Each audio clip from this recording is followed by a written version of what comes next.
One morning I was really late for work on base, and so my supervisor, of course, has a key to your dorm room. She came in thinking she was going to catch me sleeping, and instead she found me unconscious on my dorm room floor.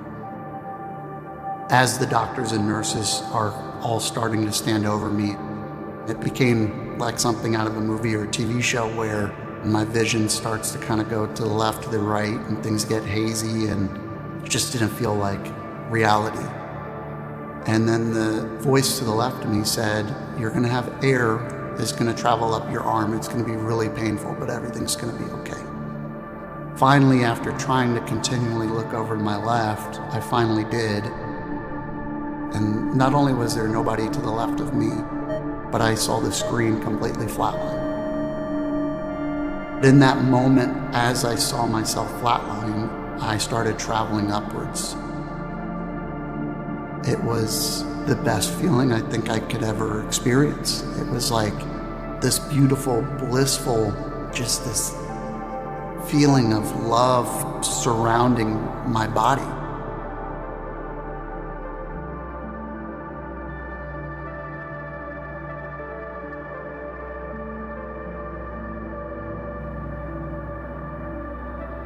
My name is Chase Skylar DeMayo, and I grew up in Orlando, Florida.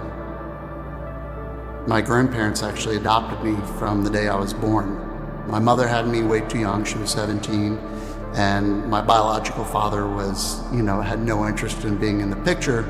But luckily, my grandparents had already adopted quite a few other children. So I actually have 2 Korean sisters, a Korean brother, and a black brother. You don't think about, your grandparents adopted you and your parents are different until you start going to school and people start pointing out that you don't look like your siblings. We would go out to eat and people would ask, "What church are you with?" Because it didn't make sense that all of these different looking kids are all part of the same family. We would pile out of an actual, Tropic Traveler bus, if you remember those. And we just had this great childhood.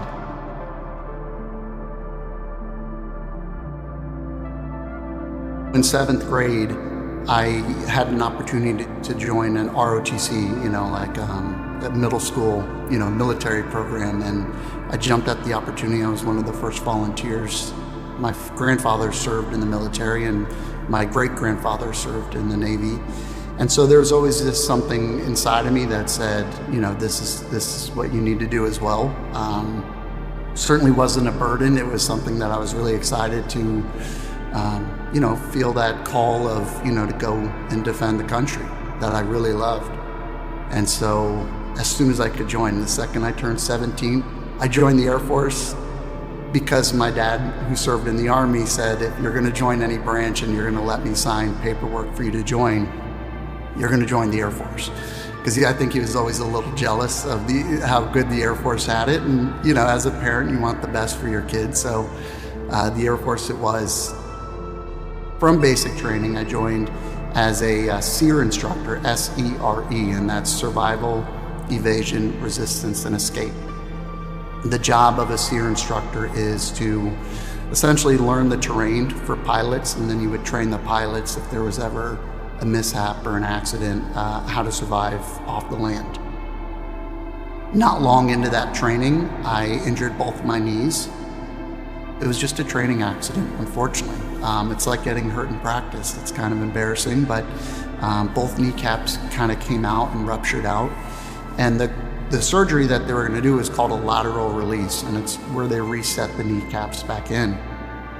Looking back now, I probably could have rehabbed it without surgery and still been doing the original job, but the surgeon in the Air Force said that surgery was the best course at that time.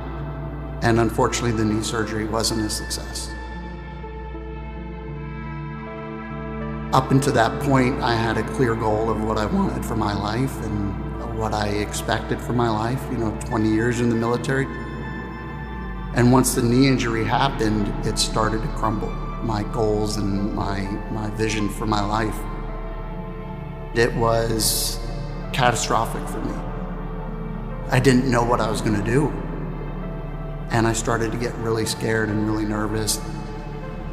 My friends were worried about me just because I felt like my life was caving in. They start this process of retirement where they say, your body is no longer good enough, to stay in the military, and it is a long process. During that time, I started showing up late.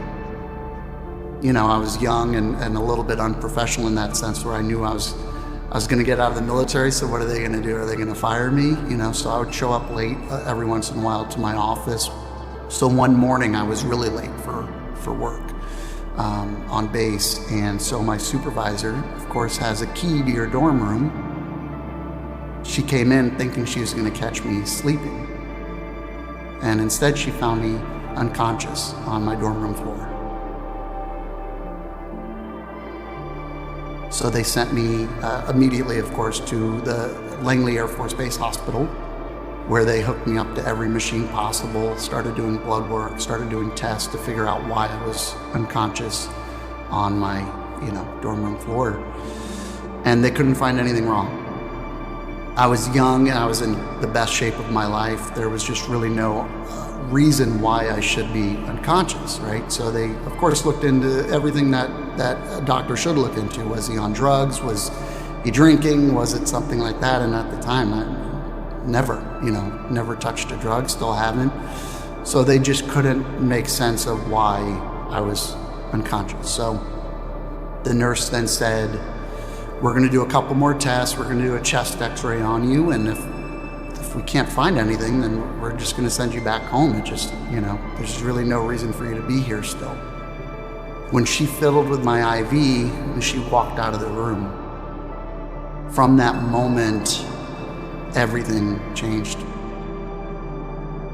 I heard the alarm start going off, and it became like something out of a movie or a TV show where the alarms are going off and my vision starts to kind of go to the left, to the right, and things get hazy, and it just didn't feel like reality. And the nurses and doctors start kind of running in. I was at the end of the hallway, in my hospital room. So they were almost running into the wall. They're running in so fast as the alarm started to blare.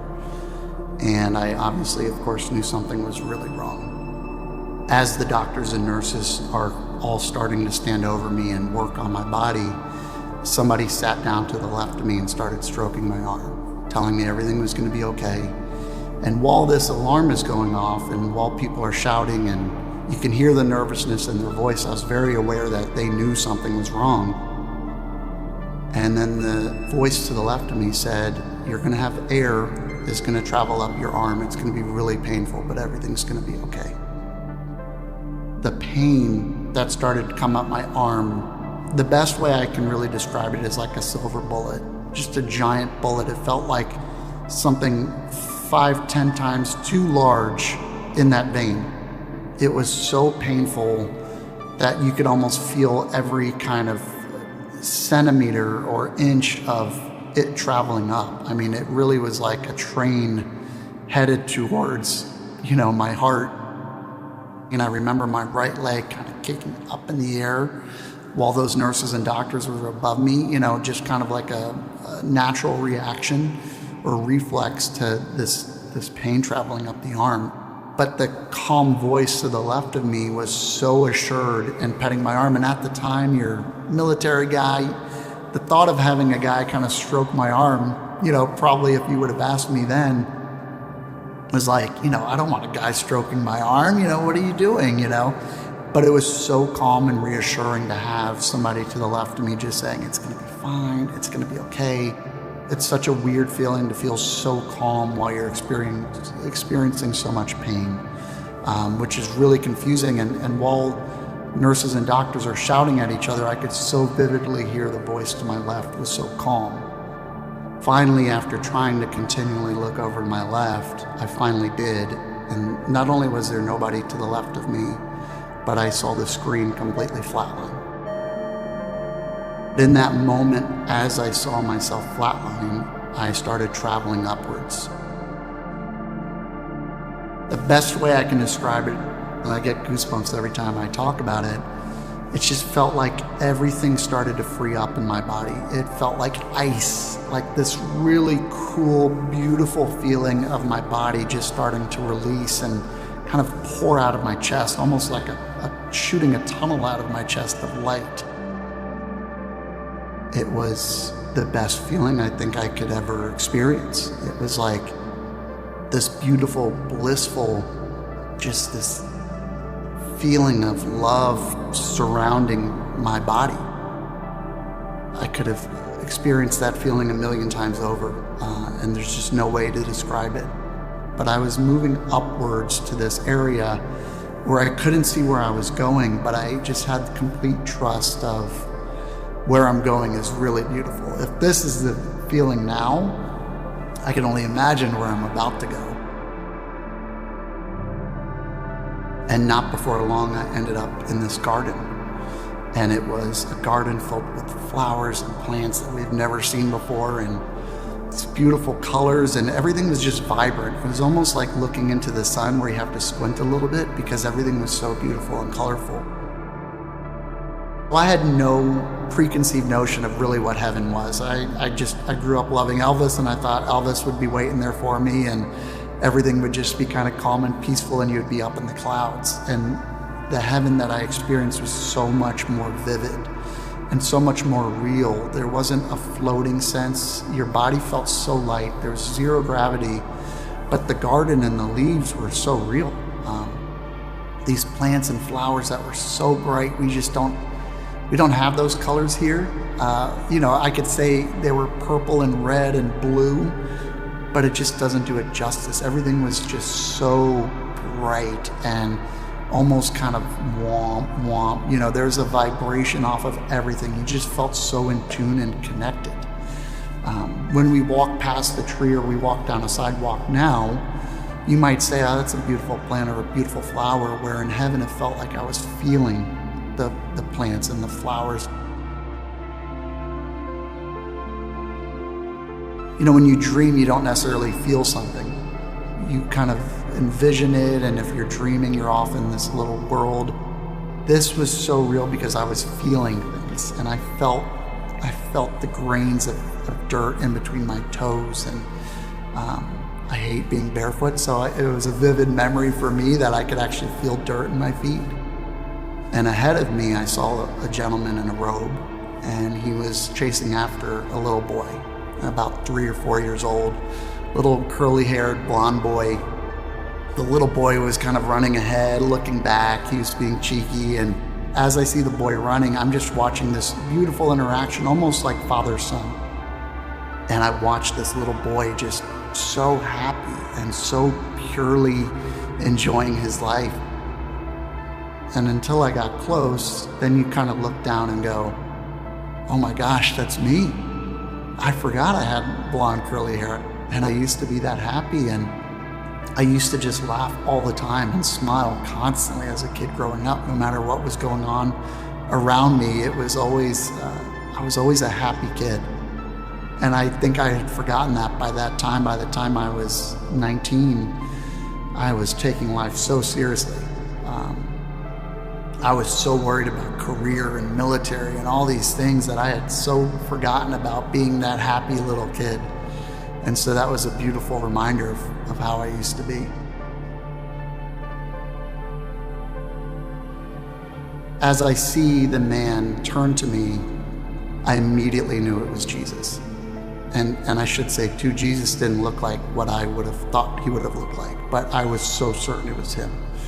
He had short brown hair, piercing green eyes, and the biggest grin possible. But growing up, you see a man with long blonde hair a lot of times, and really skinny, and this man was just a healthy, peaceful man in a robe. But as sure as you're sure of what your left hand and your right hand is, and you look in the mirror and you know it's you, I knew it was Jesus. And in that moment, Jesus turned to me and he basically showed me, this is what your life should be. Spreading light, love, and laughter. Almost like a sense of reminder that you've been here and you already know this. Like you have forgotten it, but you've always known about the joys in life, about finding any reason to make yourself smile throughout the day. And this reminder that you're taking life way too seriously. At that time in the Air Force, I really thought my life was over. Everything that I had trained for and hoped for and envisioned for my life was done. And that conversation alone was enough for me to say, okay, I'm focusing on all the wrong stuff here. I'm focusing on a career, I'm focused on money, I'm focused on making sure I can make a car payment, when really none of that at the end of the day matters. It's feeling fulfilled and feeling like I have given back to the world of making people smile.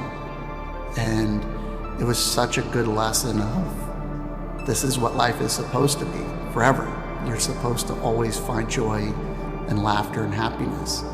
And we stood there for quite a while, and time stands still. I couldn't say if it was 5 minutes, I couldn't say if it was 5 hours. It was this amount of time for me to get so much knowledge that I felt like I already knew. But it was such a friendly relationship that felt like I had spent so much time with him in the past. And before I knew it, he kind of joked and smiled and said, you know, you have to go back. And I didn't argue. I said, yeah, I know. And it was such a reminder that I have been here multiple times. Maybe not as dramatic as a near-death experience or being flatlined, but I have been there so many times that it was just a kind of, you know better, you know, you can't stick around here too long, you know, you've got to go back. And I said, okay, I understand. And it was just this very playful, friendly thing, just like you're saying goodbye to a friend. You know that you've seen him before and you're going to see him again. So you're just saying bye for now. And it was very peaceful. There was no part of my body that said I wanted to stay. It was just like, you know, spending time with a friend, and you know you've got to go back to your house before you go back home again, you know. And it just felt like it was so understood that I had a lot more to do. And before I knew it, I was back in my body in a different city, off base. So the Air Force during that time had sent me off base to Hampton, Virginia, to a different hospital for me to be pronounced dead. And I woke up and I started opening my eyes. And of course, at that time, you know, when you have the best dream, you think it's a dream, and you kind of close your eyes to go back, and you open your eyes again. And you're like, I can't go back right now. And my eyes were open and my body felt completely normal. I had no pain in my chest. Obviously the confusion had set in of I'm not in the same room I died in, and the people walking past the hallway are not in military uniforms. So it was very clear that I wasn't on base anymore. Before long, a nurse had peeked in, and you know, I said hello, and she looked frazzled, and she said, I'm going to go get a doctor, and took off and ran away. And a doctor came back in and said, I don't know what to tell you, but we're going to send you back to the Air Force, and they can do what they want with you. And that was it. I got a chance to call a friend and got on the phone with them and said, I just died. Can you come pick me up from the hospital? And they said, of course.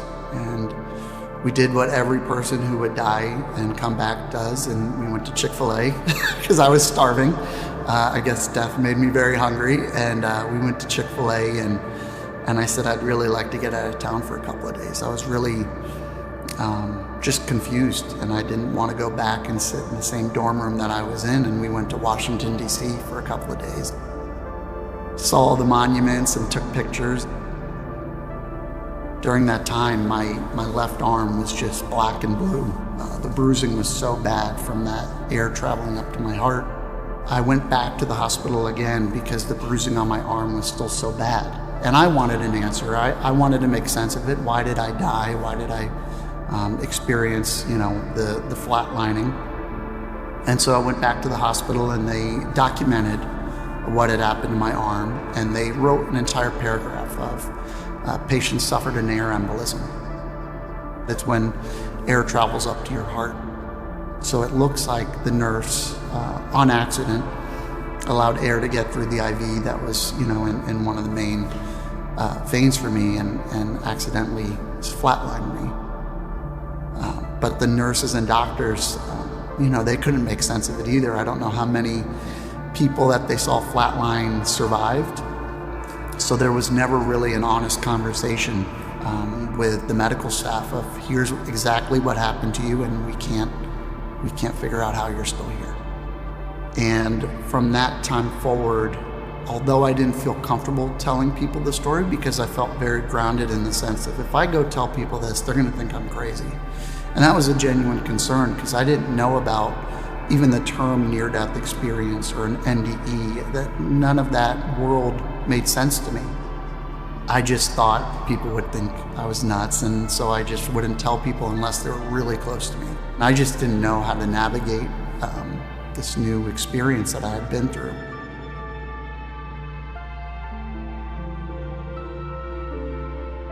By July 8th, 2008, so just a few months later, I was fully retired from the military. Within a week of me getting back, my life changed so dramatically. Anything that I had thought looked fun growing up, or anything that interested me, I said, I'm gonna go do it now. I joined a breakdancing club at a local university that I didn't even go to. I ended up doing stand-up comedy for a little bit. I got into photography, and I got to photograph people's weddings. I learned how to ballroom dance and became a ballroom dance instructor. And I just was almost like checking these things off of a box of, like, I have another opportunity to be here, and I'm gonna go out and enjoy life. And I just did a huge list of things. I got to host contests with celebrities and get to go on TV, and I got to be an announcer for a local baseball and hockey team in Norfolk, Virginia for a couple of years. I wanted so badly to do things that made me happy, and I could spread the light, laughter, and love that I was told to continue to share. But then this part of me unfortunately said, no, it's time to grow up. You have to grow up now. You have to go get a real person job. So I took a job working for a radio station, and it was a very corporate job. And I did that for quite a few years. And it was fulfilling. I paid my bills. We got a nice house, but that's when really I started to feel guilty that I became selfish, and I wasn't sharing laughter with everybody. I was sitting in an office, and I was not able to create memories for people anymore. And I went on a retreat. It was with a veteran organization that sends veterans out as a group. And you get to spend 5 days doing yoga and meditation, and they talk to you about, really focusing on your mental health and finding peace within yourself. I had never really meditated. I had never done yoga before. A bunch of macho veteran guys, doing yoga. Of course, everybody at the time maybe rolled their eyes. But at the end of the 5 days, it felt like it was the happiest I had ever been in my life. And so I got back, and my wife immediately, within minutes of seeing me on that Friday afternoon, said, "You're a different person. You seem so relaxed." And that during that time, I was so focused on my corporate job of being the serious executive. And she said, "You've changed. You just seem so happy with yourself." And in that moment, I started to ask again, what is my purpose? Why am I here? I really started to remember my near-death experience. And within a day or two, I started to feel my body completely change and become so aware of my surroundings. And I think just doing the meditation and the yoga and the breathing exercises relaxed my mind so much that I was able to really look at the outside world and get a better understanding of how I could help. I started to really realize that I had gifts that maybe weren't as common as maybe I had thought. And I started to really feel everybody's emotions around me. The intuition became stronger, and I was so aware of if other people around me, complete strangers, were suffering. At the time, I felt this burden of, I need to fix everybody around me. I have to heal everybody of their suffering. and try to bring any sort of positive energy I can to them to try to help them through that pain. If they're sad and they're near me, it's my job now. It's my job to help them not experience that. I really started to embrace it and accept that this is the new reality of some of the things that I'm able to offer the world. When my grandmother was in the hospital, I found out, and I started to really pray and do what I know, and it's a feeling within my chest or my heart where I can kind of put my hands out and pray for a little less pain. I know that I can't completely heal everybody, but I was just praying for a little less pain for her and a little less suffering. And before I knew it, I started to feel tingling in the palms of my hands. And I'm kind of looking down, and I put my hands down, and I'd look down again, and next thing I know, I've got really visible marks on both palms of my hands. But I knew immediately, okay, this is kind of freaking me out a little bit. And I showed my wife, and I took a picture of it because I said, I need to document this and maybe show it to somebody that I trust. And I showed it to people, and immediately they said, you have to stop taking other people's pain. It's not your pain to take. And I said, okay. In my brain, my human brain, I want to just say it's an allergic reaction. It's just something that's happening to my body, just like getting a rash on your forearm. But they started coming only at times where I was really trying to help somebody around me. So it is not a painful experience at all. It is a peaceful experience that I can visibly feel within my hands. Like an energy is coming just through that part of my hand. I was on a plane, and I think it was just completely silent on the plane, and I could never nap on a plane. And I just felt this presence that immediately kind of hit me in my chest. I was like, whoa, and I knew it was Jesus again. And we just had this exchange of, hey, you're on the right path, but take care of yourself. If you drain your battery, you're not going to be able to help anybody. And he said, you have to allow people to have a human experience. You can't take everybody's pain, because some people need to experience that pain. And that was profound for me, but it also was really hard. It was a reminder that I can't go try to just heal everybody that I think is suffering, because then I'm going to suffer too. And I have to still allow people to experience this human world that we're in. And it's not my job to continually intervene into people's lives. And it would be very clear when I had the opportunity to heal people. And so that's pretty recent. That's within the last couple of months that I'm now trying to figure out how to use my gifts without interfering in people's lives.